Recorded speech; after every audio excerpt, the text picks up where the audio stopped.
I didn't believe it right away. There are just too many fakes, myths, and outright absurdities on this topic. But the deeper I looked, the more it seemed less like fantasy and more like a part of history that we just don't want to notice. But this time, everything was different. When I saw what they actually found under the ruins of the Wolf's Lair, it got truly creepy. This isn't like regular archaeology, this is something else. With each passing day, it becomes more obvious. The Nazis weren't just building an empire, they were building a cult, their own reality. And part of that reality they buried underground, in rituals, in symbols, whose meaning we still can't decipher. This video isn't about the war, it's about what was left behind, about artifacts, traces, bodies, and about the fear that, it seems, they themselves felt in the end. Not fear of defeat, but fear that someone would one day find all of this. Hello, my friend. You're on the Kurtop channel. 5 skeletons that shouldn't exist. In the spring of 2024, archaeologists in Poland made a strange discovery. Under the rubble of one of the buildings in the Wolf's Lair complex, the former residence of the Nazi leadership, human remains were found. 5 skeletons, 3 adults, a teenager, and an infant. All of them were missing feet and hands, had no identification, no clothing, and no explanation. This part of the complex belonged to Hermann Göring. It was here that he held closed meetings. There were no random people here, and there certainly couldn't have been any burials. The area was heavily guarded. Only a few people had access to these rooms. Who these people were is still unknown. No dental prosthetics, papers, or military tags were found. Only skeletons, strangely arranged, as if someone had deliberately staged the scene. The execution theory? But then who is the infant? The ritual theory. Archaeologists do not rule it out. In the final days of the Reich, something irrational, almost religious, was happening. Hitler himself was convinced of the sacred role of this war. He saw the Third Reich struggle as more than politics, a revival of an ancient order. Why were these bodies found in the Lair's center? Why weren't they taken away or buried, but simply thrown under the floor? And why, during the retreat, did the Nazis spend their efforts not on saving themselves, but on destroying the bunkers and blowing everything up, as if they were afraid not of the advancing Soviet army, but of future archaeologists? Maybe it's not about these bodies at all, but about what was hidden nearby, something that wasn't supposed to remain after them, something they buried like a secret. Artifacts in the grave. When I first saw this find, I had the feeling that someone had deliberately planted artifacts there. It looked so unbelievable. A burial from the World War II era in Poland, in the Tukola forest. Everything is standard. Remains of German uniforms, equipment, a dog tag, but next to the body there are stone tools from the Mesolithic era, ceramics from the Neolithic period, and Roman coins. A genuine, verified, authentic find. I spent a long time trying to understand how this is officially explained. There is only one version. They say it's just a coincidence. Ancient tribes once lived here, and the soldier died in the same spot. Sure, just a coincidence. This place had attracted Nazi archaeological intelligence since the war began. They were obsessed with ancient civilizations. It was more than interest. It was mania. And the NNR would send expeditions to Tibet, to Iran, to Africa. But even in Europe, they were actively searching for evidence to support their theory that the Aryans were not just a people, but the heirs of an ancient world empire. And here, in this grave, there is an SS man and items that are 2,000 years old.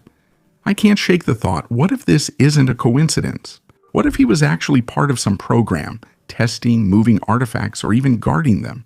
The Nazis attached ritual significance to objects from the past. They believed that ancient artifacts were keys, not to history, but to power.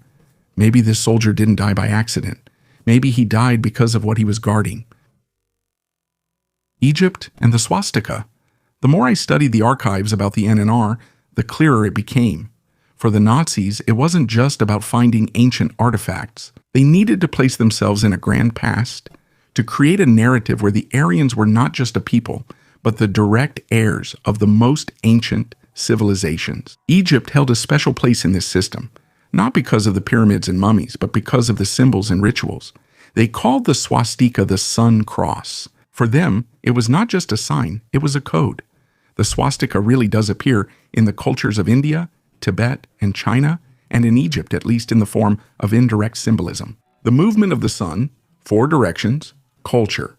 They found confirmation of their ideas in this. Sometimes it was far-fetched, sometimes quite convincing. Before the war, some researchers associated with the NNR were in Egypt, unofficially. They were interested in ancient books, burial rituals, beliefs about the afterlife, and how the Egyptians connected power, magic, and order. The Nazis saw this as a system, not a religion, but a mechanism of control, as if the ancients knew something that was forgotten, and they came to restore it. I looked at photographs from those expeditions.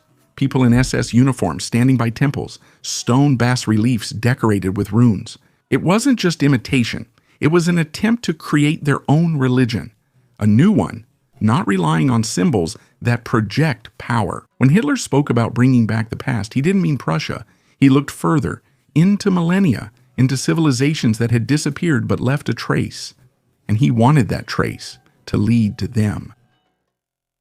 Magic and occultism. Honestly, for a long time, I thought all this talk about magic in the Third Reich was exaggerated. Just another myth to make evil seem more theatrical. But the deeper you dig into it, the more doubts remain. They really did believe. They believed, and they built a state in which occultism was embedded into the very system. Himmler considered himself a direct heir of ancient magicians. He personally oversaw the creation of the Black Order, the inner elite of the SS, where runes, rituals, astrology, and even sacrifices were not a game, but a part of the ideology. Ceremonies were held at Wewelsburg Castle. The Nazis reconstructed the mythology of the ancient Germans, combining it with Tibetan and Indian symbols. They needed to create an alternative spirituality, one that justified destruction. What struck me most was how they worked with symbols. It wasn't just the swastika, it was runes, sun symbols, blood as a magical substance, a ritual sword. They weren't just killing, they believed they were killing in the name of something. Some documents found after the war directly indicate an interest in telepathy, prophecies, and the search for sacred artifacts. They say that in Berlin's last months of the war, people weren't seeking victory, but a way to vanish, to escape to where they believed everything was starting. It sounds like madness, but that was seen as normal at the time.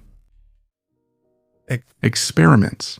I won't focus on the details on purpose. They're available and publicly available, and they're worse than any horror story. But to understand who we're dealing with, we need to at least take a quick look behind the doors of the camp laboratories. Dr. Sigmund Rascher, one of those who officially worked for the SS and conducted experiments on people, in a pressure chamber, literally. Prisoners were placed in a sealed capsule to simulate conditions at an altitude of 20,000 meters, without oxygen, without protection. They observed how long a person survived, how the heart beat, and when it stopped, and subjected survivors of the pressure chamber to freezing. They were immersed in icy water, their body temperature was monitored, and their brain reactions were tracked. Then they tried to revive them. Sometimes it worked, sometimes it didn't. Everything was documented. And this wasn't cruelty for the sake of cruelty. It was calculated. They were interested in the limit. Where does the body end? Where does the spirit begin? How can pain be used as a tool? There is a theory that the Nazis were looking for a way to rewrite the boundaries of the human mind, to create a fighter who could withstand extreme conditions, or on the contrary, to turn a person into something else, controllable, reprogrammed. And there was also the Die Glock project, the bell, a device shrouded in secret rumors and speculation. It was created deep in Silesia. Inside, there was supposedly a heavy liquid with the codename Zerum 525. Its purpose is still unknown. Some say anti-gravity. Others say time experiments. But the main thing is, they worked on it seriously, underground, in secret, until the very end. And the more I read about it, the more I keep asking the same question. Did they really believe they could go beyond what it means to be human? Or were they just desperately trying to escape from what was inside him? Argentina. When I first read about Odessa, it seemed to me like just a plot for a movie. An organization created specifically to smuggle Nazis out of Europe. But then I saw documents, maps, interviews, photographs that don't explain themselves but say more than official reports. After the war, dozens, hundreds of SS men disappeared. They didn't just hide, they vanished. And almost all the trails led to one place, South America, especially Argentina, a country where dictators openly sympathized with Hitler. And in the mountains, those who didn't want to be found were hiding. In 2017, a cache was found in the Argentine Andes. Weapons from the Third Reich era, medals, maps with German inscriptions.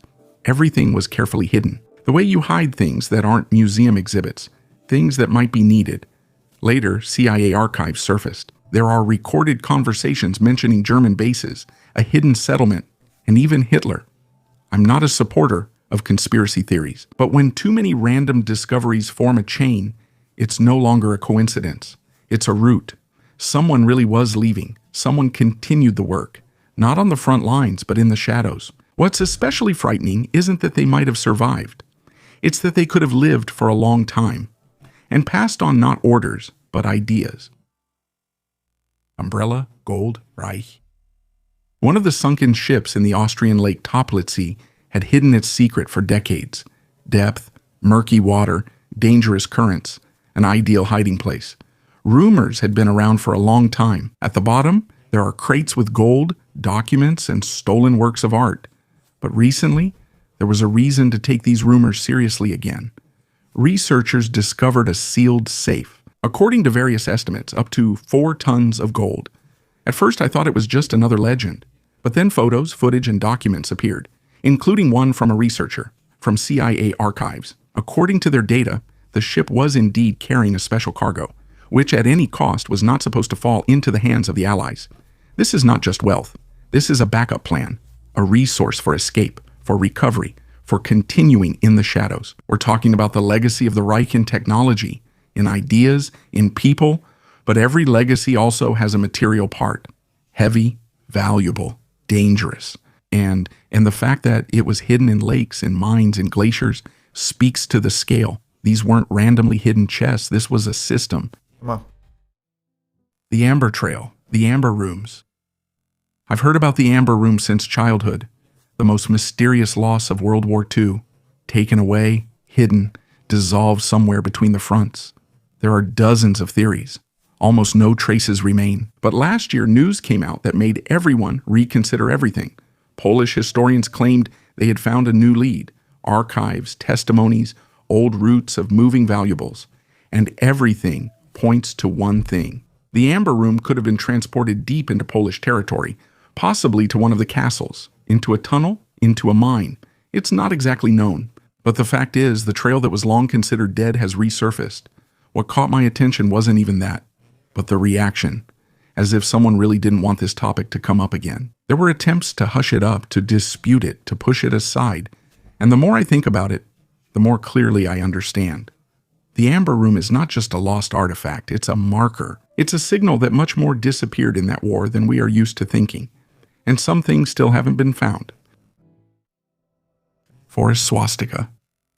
Sometimes an idea can literally take root in the ground, in a forest among trees that have been growing for decades. In the 1990s, strange pine plantings were discovered in Germany for the first time. So in the fall, when the leaves on the neighboring trees fell, the crowns remained green and formed a swastika. Such plantings were found in at least 4 places. The most famous one is near Uckermark in the north of the country. The trees were planted in the 1930s, 140 spruces in shape, a perfect Nazi emblem. It's only visible from the air. From the ground, it's just a forest seen from a helicopter, a symbol of power sent deep into time. What struck me was not the idea itself, but the method. This isn't graffiti, it's not a drawing on a wall. This is a long-term engineering project, planting a forest so that in 60 years someone from above would know whose land it is. After Germany reunified, such areas started being cut down. They were afraid that fans would go there, that it would become a place of power for those who believe that it's not over yet. And there's a certain irony in that. Everything they tried to erase is reappearing, even physically. The Nazis made symbols not for their peers, but for future generations, so that their cult would continue to live on, even if nothing was left. No flag, no borders, only the forest. Technology. When people remember the technological developments of the Third Reich, they most often talk about the V-1 and V-2 rockets. And indeed, these were the first ballistic missiles in history that struck cities and possibly set the direction for the entire future space program. But that's only what became public. That's what the world saw. At the same time, in closed facilities, Work was underway on projects that are still debated to this day. One of the most discussed projects is Honebu. These were developments of disc-shaped flying vehicles, in shape a flying saucer. According to descriptions, it was a machine with a gravity engine capable of vertical takeoff and reaching speeds unattainable by the aviation of that time. Schematics, labels, internal blueprints, all of this exists. Perhaps these were only concepts, maybe more. One of the key figures in this topic is Victor Schauberger. Victor is an English engineer who worked with vortex flows. His idea was that energy could be obtained not by burning fuel, but by controlling the natural flows of water and air, the vortex as a source of power. He believed that nature had already invented the perfect form of movement, and humans just needed to learn how to copy it. The Nazis knew this and apparently used it. The peculiarity of all these projects is that they didn't look like weapons for the front. They weren't created to turn the tide of the war. They seemed to be made for another purpose, not for victory, but for transition. This feeling is hard to explain, but it's there, as if someone expected that these machines would be needed not in 1945, but later. Of course, most of these kinds of developments never reach the testing stage, but their existence speaks to the scale of ambition, to the desire to push beyond the limits, not figuratively, but literally. In these drawings, diagrams, and ideas, there was a drive to find a way out when all other roads had already been blocked. Space. The more I delved into it, the more I had the feeling that at some point they stopped operating within the bounds of this reality, as if they no longer believed in victory on Earth and began seeking escape in another dimension, literally. The aviation projects increasingly resembled attempts to break away from conventional physics, disc-shaped craft, tests with electromagnetic fields, ideas of a gravity shield. But behind the engineering was another layer, an ideological one. They believed that humanity had lost contact with something greater, and that the Reich had to restore that connection. In 1945, strange terms began to appear in SS documents: solar intelligence, pure perception, signal interception. Initially, I dismissed these as pseudoscientific ideas, but then I saw these weren't fringe figures, but people connected to the Ahnenerbe and with personal ties to Himmler. They were looking for a way to establish telepathic contact with someone or something they called a higher form of consciousness. One version claims it wasn't about gods, but about extraterrestrial intelligence that allegedly contacted the Aryan race before. There are different opinions about this. Some believe it was about direct contact with an extraterrestrial civilization, while others think it was an attempt to access the memory of the planet. But the fact is that in the last years of the war, the Reich spent resources not on frontline tasks or the defense of Berlin, but on experiments with consciousness, hypnosis, radio frequencies, and anomalous zones. And then rumors appeared that some of them didn't go to Argentina or Antarctica, but higher. That it wasn't just ships that were being developed, but carriers for leaving the Earth. I'm not convinced by such theories, but I can't completely dismiss them either. Because if you saw how many people after the war were searching not only for escaped officers, but also for bases in places where they couldn't possibly be, you would also start to wonder if maybe they really didn't plan to stay. Factories under monasteries. I found out about this facility by accident. It's rarely mentioned in popular sources. The factory with the codename Bear Crystal, Mountain Crystal, sounds beautiful, but in reality, it's an underground complex hidden beneath a monastery in the Austrian town of St. Georgen. When researchers first went inside, the radiation level was much higher than normal. Rare isotopes were found in the soil, and the walls are coated with lead. Something was produced there, or they were hiding something. Officially, it was a Messerschmitt jet assembly plant. But the scale, the depth of the shafts, and the security suggest otherwise. Something was being tested here. Something they didn't want to show even to their allies. Researcher Andreas Sulz is one of the few who gained access to the archives. He believes this was the German Manhattan Project, a nuclear program, secret and desperate until the very end. What scares me most is not the fact itself, but how systematically they built it, under a monastery in silence when it was already clear the war was lost. They still believed they could turn the tide with a single move. Or maybe it wasn't about victory at all. Maybe it was an attempt to destroy something if they couldn't capture it. The last insurance policy.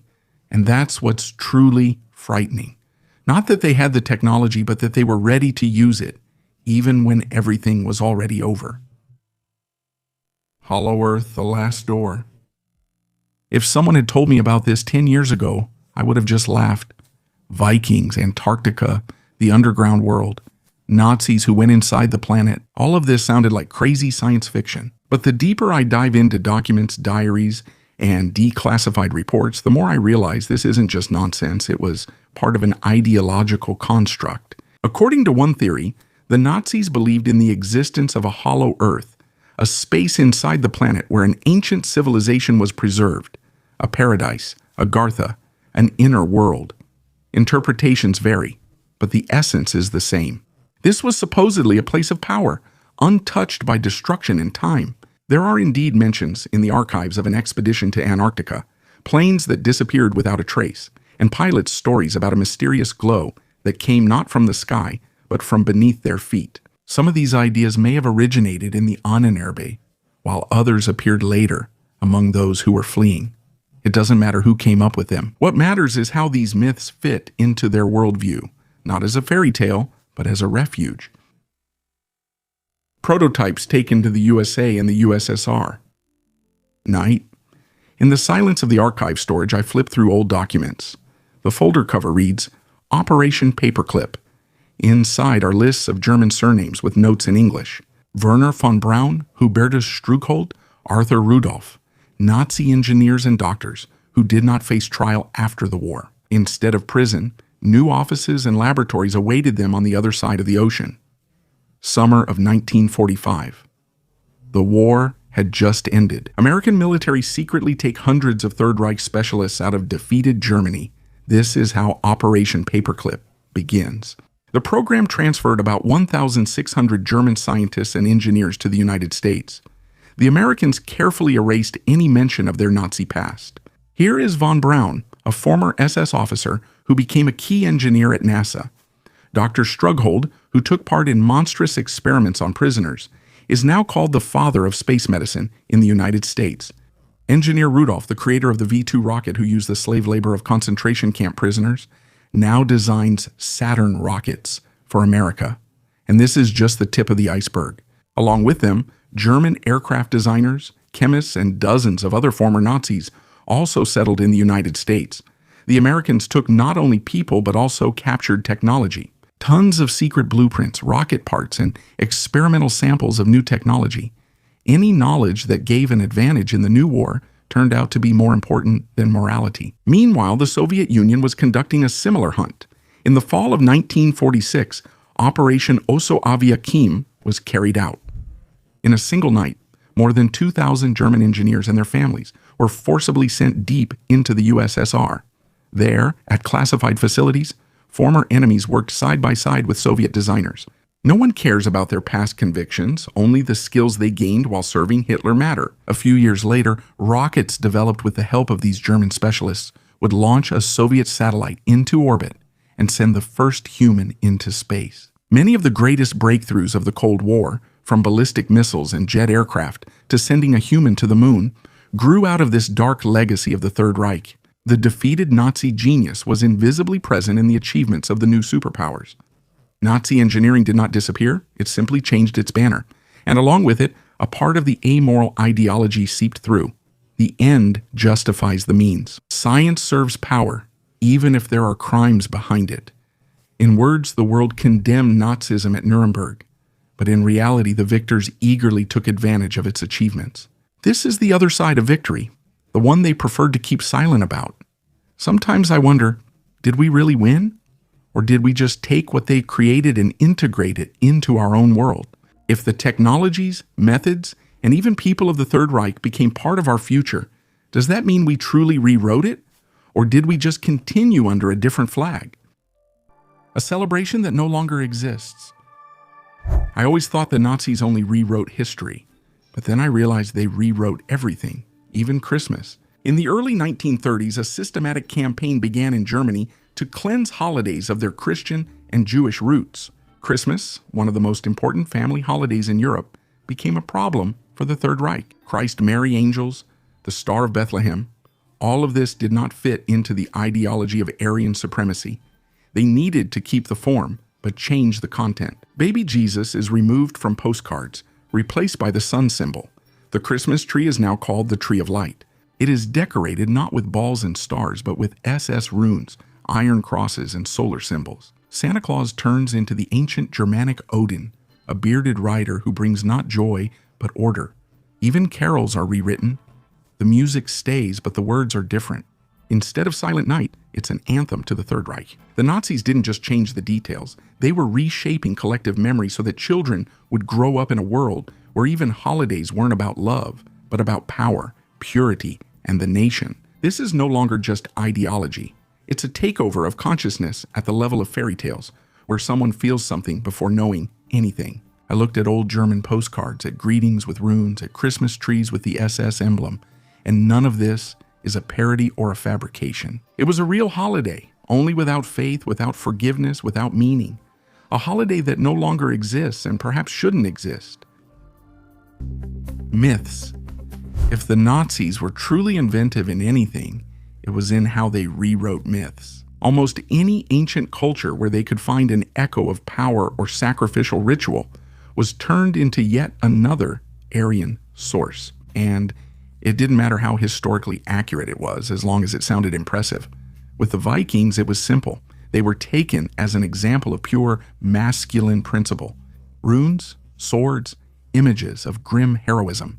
It was because of this logic that Himmler tried to turn the SS not into an army, but into a cult, complete with symbols, rituals, even places of power. Wilsburg Castle was meant to be a new Valhalla, a temple for future warrior priests. The Aztecs, however, were more complicated due to distant geography. But the Nazis were interested in the practice of sacrifices.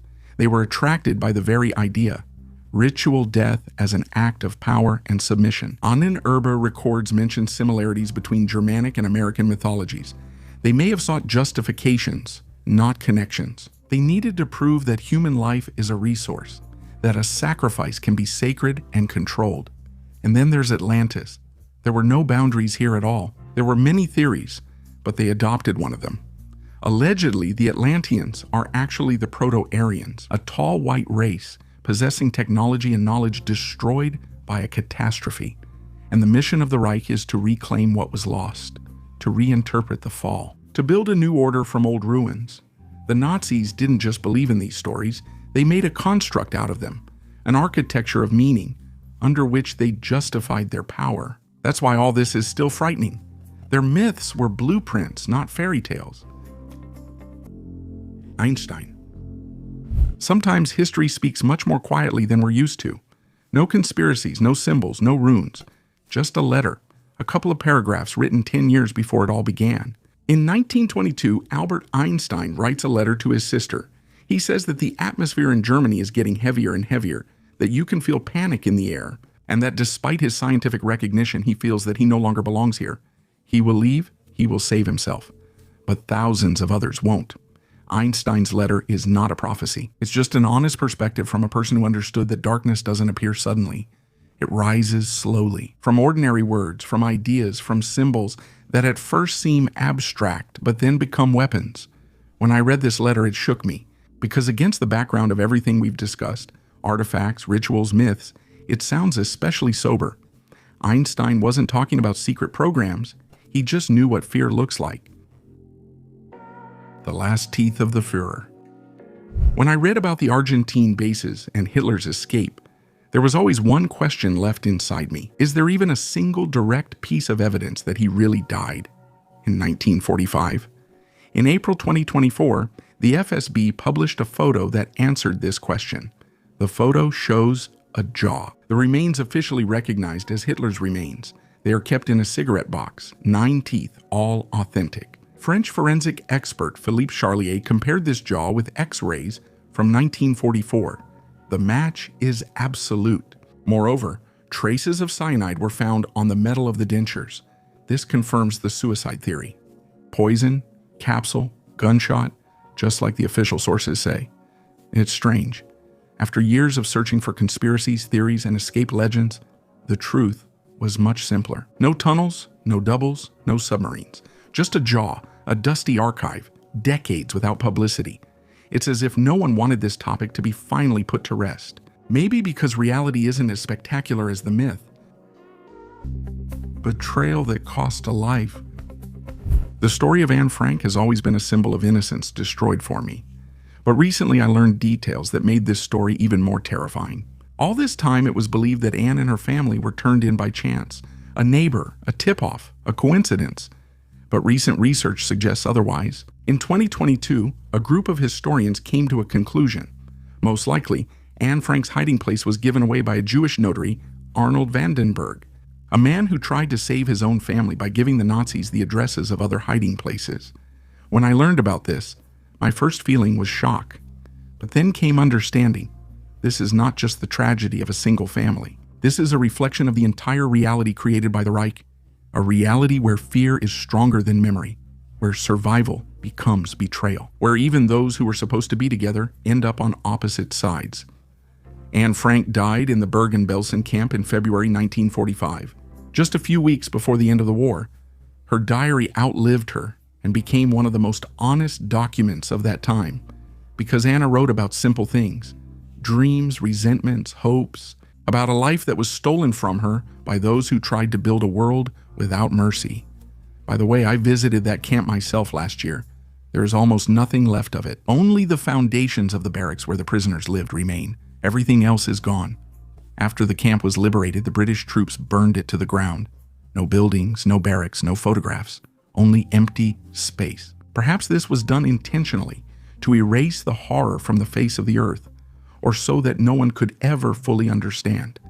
And only the pines around, tall and somber, remember. They were planted back when all of this was happening. I'm not trying to construct one unified account. Everything we've discussed isn't a theory, but traces, fragments, what remained on the surface, even though it should have disappeared. The Nazis were looking for more than just a weapon. They wanted power that would look like a continuation of something ancient, almost eternal. What they were creating went beyond the war. In symbols, artifacts, technologies, they tried to rewrite reality. I can't tell what was a game, conviction, or fear, but I know one thing. None of this can be forgotten, because there's too much of it, and too much in it looks like something that's returning, only under different names. Thank you for watching. Goodbye, everyone.